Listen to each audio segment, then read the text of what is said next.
ദാവീദിനോട് പറഞ്ഞു, ദാവീദേ, എനിക്ക് ആലയം പണിയേണ്ടത് നീ അല്ല, പക്ഷേ യഹോവയ്ക്ക് വേണ്ടി ഒരാലയം പണിയണമെന്ന് നിന്റെ ഹൃദയത്തിന്റെ അകത്തൊരാഗ്രഹം വന്നില്ലേ?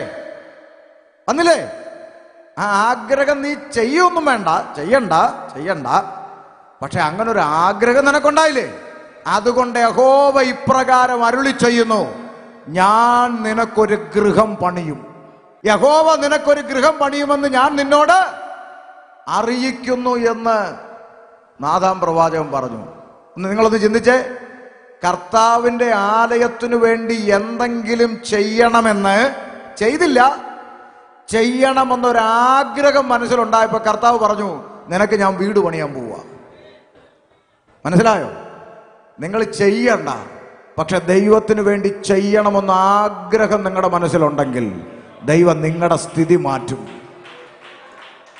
ആലയം ശൂന്യമായി കിടക്കുന്ന കാണുമ്പോൾ അകത്തൊരു പെയിൻ ഉണ്ടായാൽ മതി, ഒരു വേദന ഉണ്ടായാൽ മതി, ദൈവം നിങ്ങളുടെ അവസ്ഥയ്ക്ക് മാറ്റം വരുത്തും.